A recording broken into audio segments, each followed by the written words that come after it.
Live from KSAT 12, the Nightbeat starts right now. We'll start tonight with a question. Have you gotten all your vaccines? Because right now there aren't enough RSV shots, and that could affect local hospitals. Tonight, what else you can do to stay safe and healthy.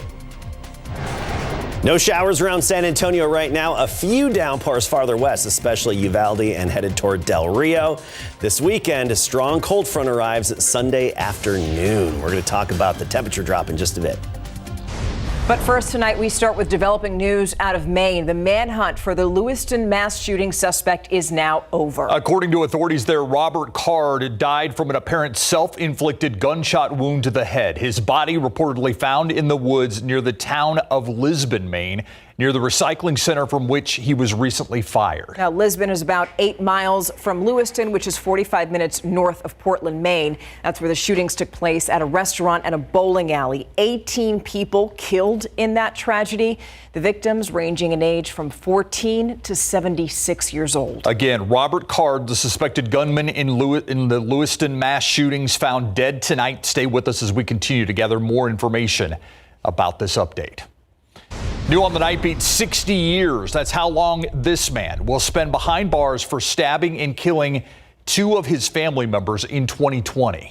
23-year-old Jose Heriberto Hernandez Jr. pleaded guilty after he was charged with capital murder in the deaths of his mother and sister. He was also charged with aggravated assault with a deadly weapon for attacking a family member. The DA's office said Hernandez admitted responsibility for both murders and the assault, saying in part, quote, "This case is a tragic reminder of the importance of our mission," end quote. They go on to write, quote, "A home should always be a safe place for those who live there," end quote. Now tonight, remembering gun violence victims. The Bexar County Sheriff's Office says that 8 out of 9 homicides they're investigating this year involve firearms. But a local organization wants to emphasize the victims of these crimes. So the Night Team's Patty Santos tells us it's inviting you to put a face and a story to gun violence deaths. We want to claim that our city is a safe space, that our city is great for tourists, and then we're overrun with weapons. Patricia Castillo is a passionate advocate for ending gun violence. That's why she's concerned about 135 homicides reported so far this year across San Antonio. I would say most of them are with firearms. Police couldn't tell us how many of those homicides involve firearms, but according to the Centers for Disease Control and Prevention, the number of firearm deaths in Texas has been on the rise for several years. In 2021, more than 4,600 Texans were killed by firearms. This is a city center issue. You know, this should be at the forefront of our concern in front of City Hall. A partnership of community members is bringing this issue to the center of the city. This altar at Main Plaza honors the victims of gun violence. It is so critical that we not forget the lives that were lost and why they were lost. And the reason that's important is that we have to put an end to this cycle of violence. Families are invited to place a photo of their loved one's story so they are remembered as more than a statistic. As a call to action for our community to step up and take action and not let these lives have been lost in vain. Next month, Councilman John Courage will host what he says will be the city's first gun buyback program. Castillo says everyone has a role in saving lives. We've got to start somewhere. And community members say working as a united group, they have a stronger voice in curbing gun violence. You can read more information about next month's voluntary weapons exchange program on KSAT.com. Steve? An update now on a story we've been following. The city's plan to open a homeless shelter at a downtown hotel. Well, that means dozens of workers are looking for new jobs. Starting Wednesday, the city of San Antonio leasing the Holiday Inn on Cesar Chavez and Santa Rosa for 2 years. They're having Sam Ministries run it. Pacifica Host Hotels, which manages the Holiday Inn, emailed a statement saying in part, quote, "There are fewer than 50 employees affected by this transition, and we are actively working to shift employment to other neighboring hotels." Interviews being held at the hotel early next week to support staff with the transition. Lastly, Sam Ministries plans to extend over a dozen jobs to impacted staff.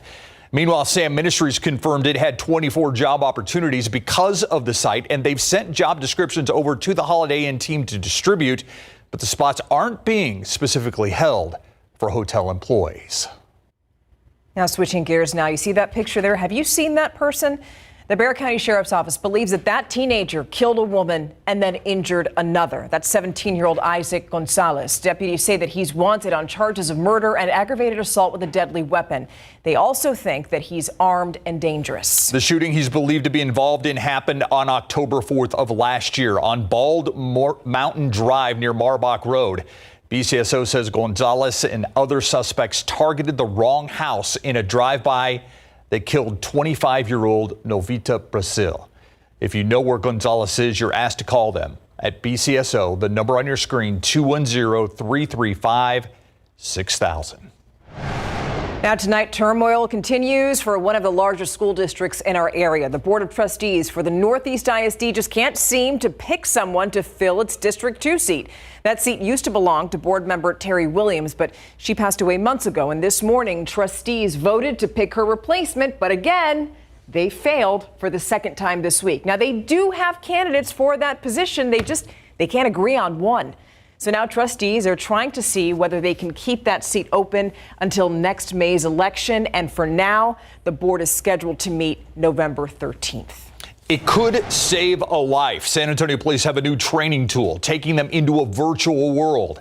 It's called the Apex Officer Training System. The department got it late last summer thanks to a grant. Once police officers put on that headset and backpack, they are immersed in a scenario. It is a real-time exchange based off of our training and experience of what officers go through in these types of situations. Now, all of us actually have the opportunity to try this training tool out for ourselves. You can head to KSAT.com to find out how. You know, it's a busy weekend in San Antonio, but we want you to get your dancing shoes ready because a San Antonio event celebrating Puerto Rican culture is back. We're talking about the Festival de Puerto Rico. COVID, as you know, forced organizers to put that on hold for a few years, but now the event is finally happening this Sunday at the Shrine Auditorium, and it celebrates Puerto Rican culture. I know they hear our music all the time, so it's their opportunity to come out, move their hips, learn a little bit more about salsa dancing, about eating our cuisine and looking at our art and just making new friends. Yeah, that's always good. Also, by the way, a chunk of the proceeds from this event is going to go towards college scholarships for local students, so that's good. And by the way, I'm going to MC the event. Super excited about that. If you want tickets and more information, just look for the story on KSAT.com. Hope to see you there. A shortage of RSV shots could impact local hospitals. What health experts say you can do to stay healthy. Also we're counting down the days to this year's Dia de los Muertos Festival. Yes, it's happening also this weekend, tomorrow and Sunday at Hemisphere Park. To learn more about it, scan that QR code right there on your screen. You don't want to miss it. We'll be right back.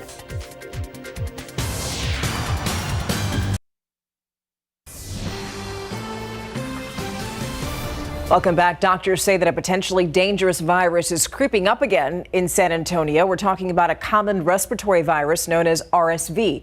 The thing is, the CDC also says there's a vaccine shortage for that virus. But as the Night Team's Avery Everett explains, doctors say that there are still options to protect those that are considered high risk. She declined so fast. Over the last week, I wasn't prepared for her to get so sick so quickly. 9-month-old Isabel Perez battled a virus that was severe enough to put her in the hospital. She went from being super happy and bubbly and smiley to not wanting to do anything but be held and sleep. Her mother says Isabel was diagnosed with respiratory syncytial virus, or RSV. It is a sickness that doctors say first comes across with mild or cold-like symptoms.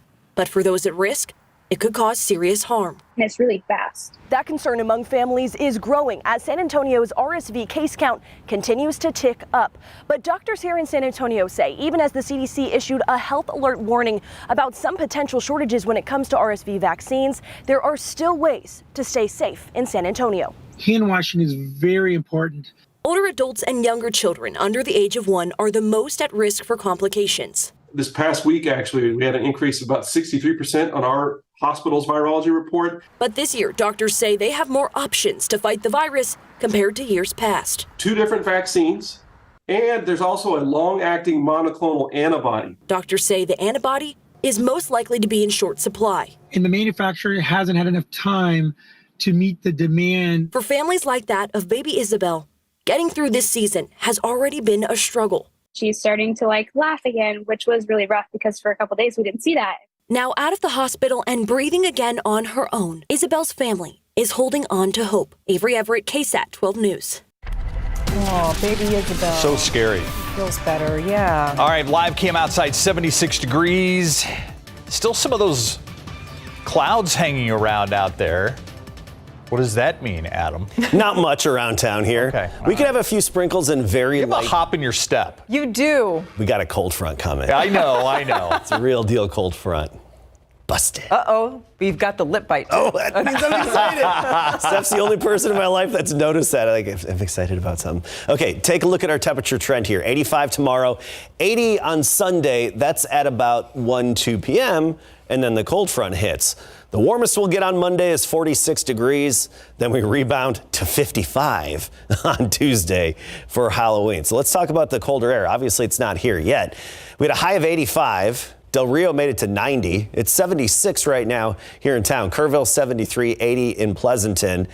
Off to the north, 61 in Abilene, 57 in Midland. There's the front, even 46 Amarillo. It's not going to move much tomorrow. It's going to stay pretty much in place, just drop a little bit. It's Sunday when it really decides to make its push southward. And look at the core of the cold air behind it. We're talking 20s and teens, even single digits in Montana. That's where they have a lot of snow from this, even through the Dakotas as well. Around here, Saturday morning, low clouds, a little bit of fog and mist, some dampness at 73, 20% chance of a shower or brief downpour into the afternoon, 85 the high temperature. Look at Sunday. We get up to 80 degrees at 1 p.m., then the bottom falls out, and by 5 p.m., we're at 55 degrees. I'm expecting the front to hit 410 around 3 p.m. on Sunday. Not only a big, sharp temperature drop, but also gusty winds up to 40 miles per hour. This is the kind of front that just kind of slaps you in the face when it arrives. You'll notice it. You'll even hear it outside if you're not out there. You will definitely hear it.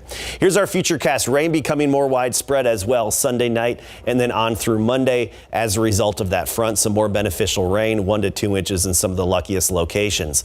Luckily, the rain's going to be out of here for trick-or-treating, but it's going to be cold. So Tuesday evening for trick-or-treating, upper 40s, still dress warm, that hasn't changed. The wind is going to subside, not looking as breezy as it once did. So a wind not to the north at about 10 miles per hour and no rain for the trick-or-treaters. The sky's going to clear out during the day on Tuesday, which allows us to get up to 55 degrees for the high temperature. But first thing Monday morning, we're talking jacket weather in the 40s. We stay in the 40s all day. And look at this. Maybe you don't want to. I want to do that emoji. You know that one emoji? 39 Wednesday morning and Thursday morning.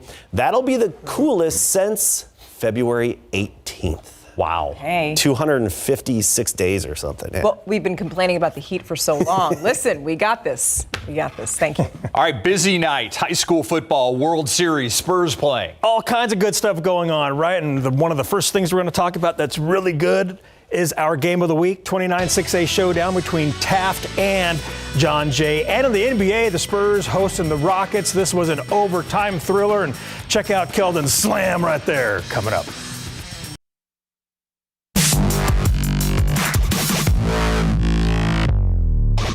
Hi, I'm Mary Bostic with NISD. It's time for big game coverage on KSAT 12.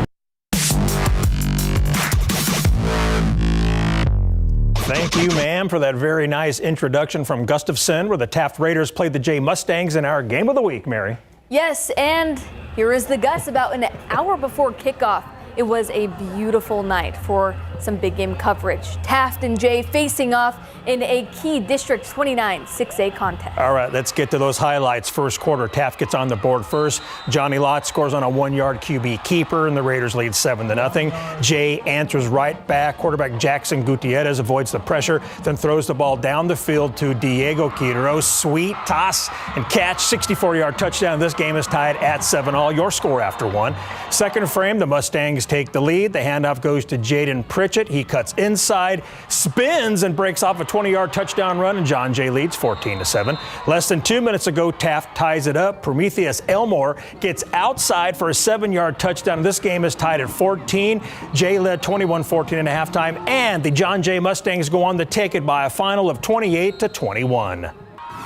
Yeah, it was a great game. Two physical teams going at it. I think we did a good job and built some momentum going for us in the playoffs. How important is that momentum going into the run next week? Oh, it's everything, man. We got in our groove today. I think we scored every drive on the offense except two. We could definitely sharpen up some things on the offensive side of the ball. We had a lot of penalties tonight, but the momentum is you can't beat momentum. Okay, trick or treat, Judson can't be beat. The Rockets coming out with some confidence tonight as they hosted Steele, but they would need to bring more than just confidence against these Knights, who've outscored their last four opponents 173-45. Third quarter handoff goes to Jonathan Hatton. He makes a few cuts. He won't be touched as he sprints in for the 44-yard touchdown. The Knights remain undefeated in district play with another dominant win. Steele takes this one 52-14. 4 score and 7 years ago. All right, I'm loving those Halloween costumes, you two. The Clemens Buffaloes were at the East Central Hornets tonight, where it rained very heavy at times. First quarter, Buffs are leading 3-0, but not much longer. Quarterback Nathan Alvarez throws, and he gets intercepted by Caleb Ramos, and he's going to take that back for a pick six, 28 yards. The Hornets take the lead 7-3, and East Central beats Clemens by a final of 28-18. The second-ranked Reagan Rattlers are ready to face the Roosevelt Rough Riders at Hero Stadium. Third quarter, the Rattlers are leading 21-14 when they get more. The handoff goes to star running back Cole Pryor, and he finds Pater to make it 28-14 Reagan, and the Rattlers strike big, 42-21. Well, that was the top team in 28-6A. Now let's take a look at the district's next best team as Johnson visits the Lee Volunteers.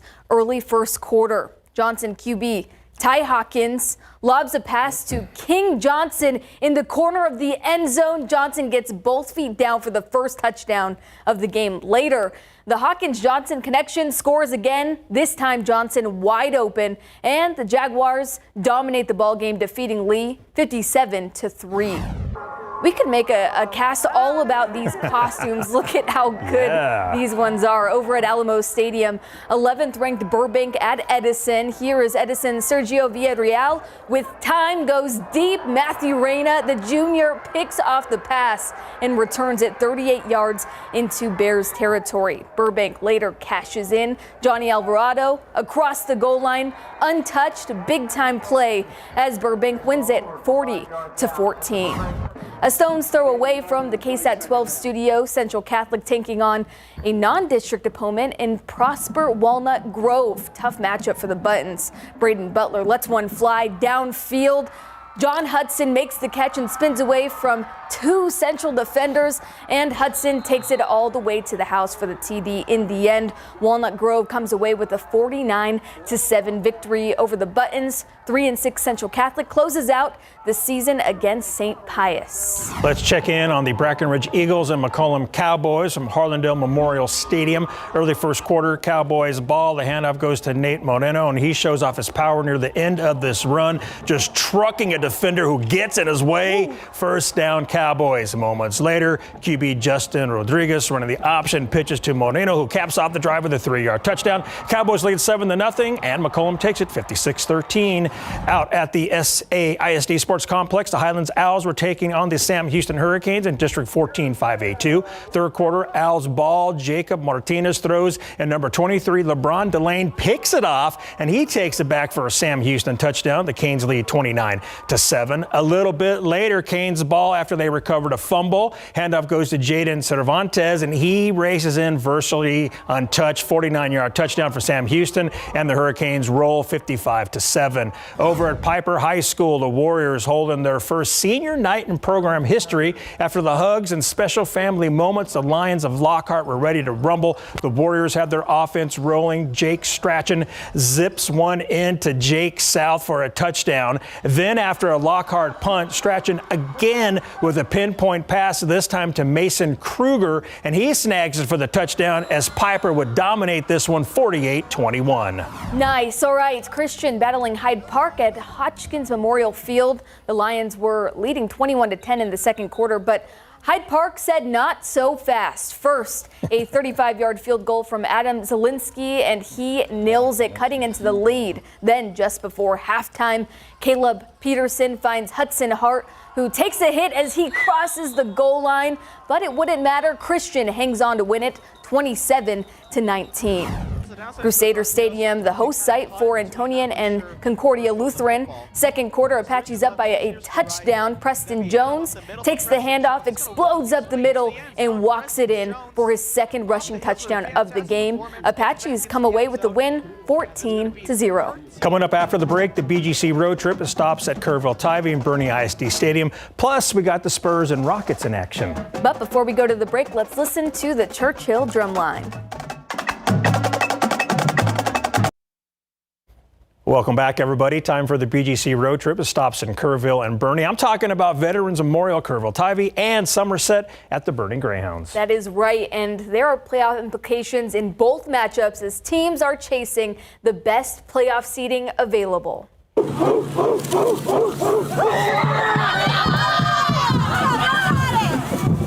Kicking things off in Kerrville, Veterans Memorial and Kerrville-Tivy both 2-2 in District 13-5AD2. There's a big fourth down stop by Tivy. They wouldn't score, though. Later, Patriots in the red zone. Senior back James Peoples to the outside, runs it in. Ball is fumbled, but Anthony Adiola recovers. Veterans Memorial touchdown.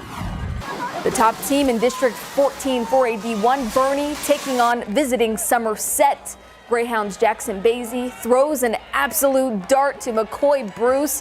Bruce shakes off one tackler, two tacklers before he's taken down inside the 10. Later, tight end Hudson Hendricks bulldozes in for the score. Finals from the Week 10 BGC road trip. Veterans Memorial tops Kerrville-Tivy 21-19, and Bernie takes down Somerset 31-7. All right, and some other scores for you tonight. You have Smithson Valley winning 47-10. Laredo Nixon won better than Southwest Legacy 28-27. Davenport Falls 34-41. Jourdanton all over Lytle 51-10 tonight. You also have Lavernia shutting out Beeville Jones 49-0. Hondo over Cotulla 24-20.